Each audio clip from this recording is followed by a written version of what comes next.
CM ಸಿದ್ದರಾಮಯ್ಯನವರ ವಿರುದ್ಧ FIR ದಾಖಲಾಗಿದೆ. ಆದರೆ ಯಾವುದೇ ಟೆನ್ಷನ್ ಇಲ್ಲದೆ ಸಿಎಂ ಸಿದ್ದರಾಮಯ್ಯ ಕೆಡಿಪಿ ಸಭೆ ಮಾಡ್ತಾ ಇದ್ದಾರೆ. ಎಚ್ ಸಿ ಮಾದೇವಪ್ಪನವರು ಇದ್ದಾರೆ, ಜಿಟಿ ದೇವೇಗೌಡರು ಇದ್ದಾರೆ. ಕೆಡಿಪಿ ಸಭೆಯಲ್ಲಿ ಅವರೆಲ್ಲರೂ ಕೂಡ ಭಾಗಿಯಾಗಿದ್ದಾರೆ. ಆ ದೃಶ್ಯವನ್ನು ಕೂಡ ಗಮನಿಸ್ತಾ ಇದ್ದೀರಿ. ಜಿಲ್ಲಾ ಉಸ್ತುವಾರಿ ಸಚಿವ ಡಾಕ್ಟರ್ ಎಚ್ ಸಿ ಮಾದೇವಪ್ಪ ಕೂಡ ಈ ಸಭೆಯಲ್ಲಿ ಇದ್ರು. ಈಗ ಮೀಟಿಂಗ್ ಮುಗಿದಿದೆ. ಮಾನ್ಯ ಮುಖ್ಯಮಂತ್ರಿ ಸಿದ್ದರಾಮಯ್ಯನವರ ವಿರುದ್ಧ ಮೂಡ ಪ್ರಕರಣದಲ್ಲಿ ಲೋಕಾಯುಕ್ತದಲ್ಲಿ ಪ್ರಕರಣ ದಾಖಲಾಗಿದೆ. ಸಿಎಂ ಸಿದ್ದರಾಮಯ್ಯ ಈ ಟೆನ್ಷನ್ನ ನಡುವೆಯೂ ಕೂಡ ಏನೂ ಆಗಿಲ್ಲ ಅನ್ನೋ ರೀತಿಯಲ್ಲಿ ಕೆಡಿಪಿ ಸಭೆ ಮಾಡಿದ್ದಾರೆ. ಕೆಡಿಪಿ ಸಭೆ ಈಗ ಮುಗಿದಿದೆ. ಲೋಕ ಟೆನ್ಷನ್ ನಡುವೆಯೂ ಕೂಡ ಸಿಎಂ ಪ್ರವಾಸ, ಮೈಸೂರು ಪ್ರವಾಸದಲ್ಲಿ ಸಿಎಂ ಇದ್ದಾರೆ. ಜಿಲ್ಲಾ ಉಸ್ತುವಾರಿ ಸಚಿವರು, ಮೈಸೂರು ಜಿಲ್ಲಾ ಉಸ್ತುವಾರಿ ಸಚಿವರು ಎಚ್ ಸಿ ಮಾದೇವಪ್ಪ ಅವರು ಕೆಡಿಪಿ ಸಭೆಯಲ್ಲಿದ್ದಾರೆ. ಜಿಲ್ಲಾ ಉಸ್ತುವಾರಿ ಸಚಿವ ಮಾದೇವಪ್ಪ ಸೇರಿದಂತೆ ಮಾನ್ಯ ಶಾಸಕರಾಗಿರುವ ಜಿಟಿ ದೇವೇಗೌಡ, ಸಚಿವ ಕೆ ವೆಂಕಟೇಶ್ ಇವರೆಲ್ಲರೂ ಕೂಡ ಕೆಡಿಪಿ ಸಭೆಯಲ್ಲಿದ್ದಾರೆ. ಹರೀಶ್ ಗೌಡ ಇದ್ದಾರೆ, ಅನಿಲ್ ಚಿಕ್ಕಮಾದು ಇದ್ದಾರೆ, ಸಭೆಯಲ್ಲಿ ಭಾಗಿಯಾಗಿದ್ದಾರೆ. ಸಭೆಗೆ ಬಿಜೆಪಿ ಶಾಸಕ ಶ್ರೀವತ್ಸ, ಸಂಸದ ಯದುವೀರ್ ಇವರೆಲ್ಲರೂ ಕೂಡ ನೋಡಿ, ಇವರೆಲ್ಲರೂ ಸಭೆಯಲ್ಲಿ ಇದ್ದರೂ ಸಭೆ ಈಗ ಮುಗಿದಿದೆ. ಸಿಎಂ ಸಿದ್ದರಾಮಯ್ಯ ನೇತೃತ್ವದಲ್ಲಿ ನಡೆದಂಥ ಕೆಡಿಪಿಯ ಸಭೆ. ಮುಖ್ಯಮಂತ್ರಿಗಳು ಮೈಸೂರು ಪ್ರವಾಸದಲ್ಲಿದ್ದಾರೆ. ಲೋಕಾಯುಕ್ತ ಎಫ್ಐಆರ್ ದಾಖಲು ಮಾಡಿಕೊಂಡಿದೆ. ಆ ಟೆನ್ಷನ್ ಇದೆ ಒಂದು ಕಡೆಯಲ್ಲಿ. ಆದರೆ ಮಾನ್ಯ ಮುಖ್ಯಮಂತ್ರಿ ಸಿದ್ದರಾಮಯ್ಯನವರು ಮೈಸೂರು ಪ್ರವಾಸದಲ್ಲಿದ್ದು ಕೆಡಿಪಿ ಸಭೆಯಲ್ಲಿ ಭಾಗಿಯಾಗಿ ಸಭೆ ಮುಗಿದಿದೆ. ಈಗ ಶ್ರೀವತ್ಸ ಹಾಗೆ ಮಾನ್ಯ ಶಾಸಕ ಶ್ರೀವತ್ಸ ಅವರ ಜೊತೆಗೆ ಮಾನ್ಯ ಸಂಸದರಾಗಿರುವಂಥ ಯದುವೀರ್ ಇವರು ಗೈರಾಗಿದ್ದಾರೆ ಈ ಸಭೆಗೆ ಅನ್ನೋದು. ಸಭೆ ಮುಗಿದಿದೆ. ಸಿದ್ದರಾಮಯ್ಯ ಅವರ ನೇತೃತ್ವದಲ್ಲಿ ನಡೆದಂಥ ಕೆಡಿಪಿಯ ಸಭೆ. ಮೈಸೂರು ಉಸ್ತುವಾರಿ ಸಚಿವ ಎಚ್ ಸಿ ಮಾದೇವಪ್ಪನವರು ಕೂಡ ಸಭೆಯಲ್ಲಿದ್ದರು. ಜಿಟಿ ದೇವೇಗೌಡ ಇದ್ದು, ಅನಿಲ್ ಮಾಧು ಅವರಿದ್ದರು ಸೇರಿದಂತೆ ಹಲವರು ಈ ಸಭೆಯಲ್ಲಿ ಭಾಗಿಯಾಗಿದ್ದರು. ಸಭೆ ಈಗ ಮುಗಿದಿದೆ. ಅಂದರೆ ಮಾನ್ಯ ಮುಖ್ಯಮಂತ್ರಿ ಸಿದ್ದರಾಮಯ್ಯನವರಿಗೆ ಟೆನ್ಷನ್ ಯಾಕಂತ ಹೇಳಿದರೆ, ಈಗ ಲೋಕಾಯುಕ್ತದಲ್ಲಿ ಎಫ್ಐಆರ್ ದಾಖಲಾಗಿದೆ. ಲೋಕಾಯುಕ್ತದಲ್ಲಿ ತನಿಖೆ ನಡೀತಾ ಇದೆ. ಮೂಡ ಪ್ರಕರಣದಲ್ಲಿ ಅವರು ಅಕ್ರಮವಾಗಿ ಸೈಟನ್ನು ಇಟ್ಕೊಂಡಿದ್ದಾರೆ ಅನ್ನೋ ವಿಚಾರ. ಹೀಗಾಗಿ ಅವರ ವಿರುದ್ಧ ಪ್ರಕರಣ ದಾಖಲಾಗ್ತಾ ಇದೆ. ಇದನ್ನು CBIಗೆ ಕೊಡಬೇಕು ಅಂಥೇಳಿ ಒಂದು ಹಂತದಲ್ಲಿ ಈಗ ಚರ್ಚೆಗಳು ನಡೀತಾ ಇದೆ. ಈ ಕುರಿತಾಗಿ ಹೈಕೋರ್ಟ್ ಮಟ್ಟದಲ್ಲಿ ನಾವು CBIಗಿಂದ ಕೊಡಬೇಕು ಅನ್ನೋ ರೀತಿಯಲ್ಲಿ ಸ್ನೇಹಮಯಿ ಕೃಷ್ಣ ಅವರು ಹೇಳ್ತಾ ಇದ್ದಾರೆ. ಇದರ ನಡುವೆ ಎಷ್ಟೆಲ್ಲ ಟೆನ್ಷನ್ ಇದ್ರೂ ಕೂಡ ಸಿಎಂ ಸಿದ್ದರಾಮಯ್ಯನವರು ಬಿಂದಾಸ್ ಆಗಿದ್ದಂಗೆ ಕಾಣಿಸ್ತಾ ಇದೆ. ಕೆಡಿಪಿ ಸಭೆಯಲ್ಲಿ ಅವರೇ ಇದ್ದರು. ಸಭೆ ಮುಗಿದಿದೆ.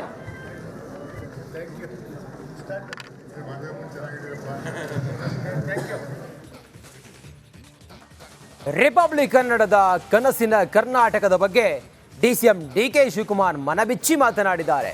ಬನ್ನಿ DCM DK ಶಿವಕುಮಾರ್ ಏನು ಹೇಳಿದ್ರು ನಮ್ಮ ಸಮಿಟ್ನಲ್ಲಿ ನೋಡೋಣ.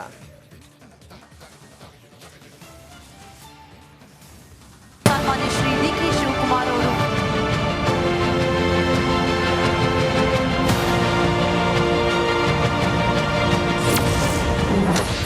ಕನಸಿನ ಕರ್ನಾಟಕದಲ್ಲಿ DKS ಮಾತು.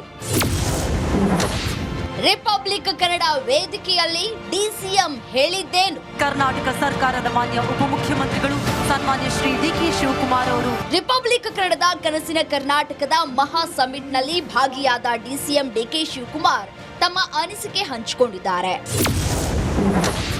ಗ್ಯಾರಂಟಿಗಳಿಂದ ಜನರಿಗೆ ಬದುಕು ಕಟ್ಟಿಕೊಟ್ಟಿದ್ದೇವೆ.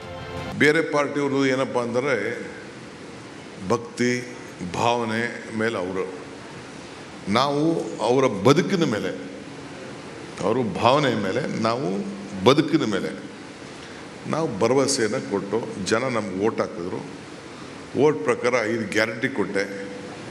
5 ಗ್ಯಾರಂಟಿ ಪ್ರಕಾರ 5 ಗ್ಯಾರಂಟಿಯನ್ನು ಫಸ್ಟು ಜ್ಯೋತಿ, 2ನೇದು ಅನ್ನಭಾಗ್ಯ, 3ನೇದು ಗೃಹಲಕ್ಷ್ಮಿ, 4ನೇದು ಯುವಕರಿಗೆ, 5ನೇದು ಶಕ್ತಿ ಬಸ್ಸು, ಫ್ರೀ ಬಸ್.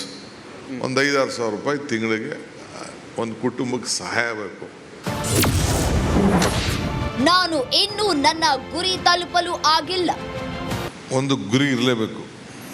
ಯಾರಿಗಾಗಲಿ ಪಬ್ಲಿಕ್ ಲೈಫಲ್ಲಿ ಒಂದು ಗುರಿ ಇರಲೇಬೇಕು. ನನಗೆ ನನ್ನ ಸರ್ವಿಸ್ಗೆ I am the 8th time MLA in Karnataka. ಹೌದು, 3 ಜನ ಇರೋದು. ಕಂಟಿನ್ಯೂಸ್ ಆಗಿ ಗೆದ್ದವ್ರು ಇಬ್ಬರೇನೆ, ನಾನು ರಾಮಲಿಂಗಾರೆಡ್ಡಿ. ಬೇರೆಯವ್ರಿಗೆಲ್ಲ gap, including Siddaramaiah 2 times gap. 2 times he had a gap. ಯಾರು ನಗಬೇಡಿ, ಫ್ಯಾಕ್ಚುಯಲ್ ಅವರು ಹೇಳ್ತಿರೋದು. ಹಾಂ, I am telling the fact. In 89 he lost. ಬೇರೆ ಇನ್ನೊಂದು ಸತಿ 99 2 ಸತಿ ಅವರು ಸೋತರು. ಆಮೇಲೆ ಈ ಆಸ್ ಆಲ್ಸೋ 8 ಸತಿ ಅವರು ಗೆದ್ದಿದ್ದಾರೆ. ಕರೆಕ್ಟ್. 8 ಸತಿ ಈ ಆಲ್ಸೋ 8 ಸತಿ 9 ಸತಿ ಗೆದ್ದಿದ್ದಾರೆ ಅವರು. ಬೈ ಎಲೆಕ್ಷನ್ ಗೆದ್ದಿದ್ದಾರೆ, ಎಲ್ಲ ಗೆದ್ದಿದ್ದಾರೆ. Is a senior to me, no doubt in it. But ನನ್ನ ಲಾಯಲ್ಟಿ ಈಸ್ ಡಿಫ್ರೆಂಟ್, ಬೇರೆಯವ್ರ ಲಾಯಲ್ಟಿ ಇಸ್ ಡಿಫ್ರೆಂಟ್. ಎಕ್ಸ್ಪ್ಲೇನ್ ಮಾಡಿ ಲಾಯಲ್ಟಿ ಬಗ್ಗೆ. ನನ್ನ ಲಾಯಲ್ಟಿ ದಿ ಕಾಂಗ್ರೆಸ್ ಪಾರ್ಟಿಗೆ is different compare to others. Congress ಸರ್ಕಾರ ಇನ್ನು 8.5 ವರ್ಷ ಇರುತ್ತೆ. ನಿಮಗೆ ಅಂದರೆ ನೀವು ಕಳೆದ ಬಾರಿ ವಿಧಾನಸಭಾ ಚುನಾವಣೆಯಲ್ಲೂ ನಂಬರ್ ಅಕ್ಯುರೇಟಾಗಿ ಹೇಳಿದ್ರಿ. ಹಿಂಗಾಗಿ 5 ವರ್ಷ ಈಗ 1.5 ಆಗಿದೆ. ಇನ್ನು ಮಿಕ್ಕಿದ ಅಷ್ಟು ಅವಧಿಯಲ್ಲೂ ಕೂಡ ಸುಭದ್ರವಾಗಿ ನಡೆಯುತ್ತೆ ಸರ್ಕಾರ ಅಂತ ಜನರಿಗೆ ಮತ್ತೊಮ್ಮೆ ಅಶ್ಯೂರೆನ್ಸ್ ಕೊಡ್ತೀರಾ? ಇನ್ನು 8.5 ವರ್ಷ ಇರ್ತದೆ. ಎಷ್ಟು ವರ್ಷ? 8.5 years. 8.5. ಓಕೆ. ಕಾಂಗ್ರೆಸ್ ದಲಿತ ಸಮುದಾಯಕ್ಕೆ ಮೋಸ ಮಾಡಿಲ್ಲ. SC TSP ತಂದವರು ಯಾರು? It is Siddaramaiah. In the history of Karnataka politics first time ಒಂದು ಸತಿ ಆಂಧ್ರಲ್ಲಿತ್ತು, ಅದು ಬಿಟ್ಟರೆ ನೆಕ್ಸ್ಟು ತಂದಿದ್ದು ಕರ್ನಾಟಕದಲ್ಲಿ ಸಿದ್ದರಾಮಯ್ಯ ಸರ್ಕಾರ, ಕಾಂಗ್ರೆಸ್ ಸರ್ಕಾರ.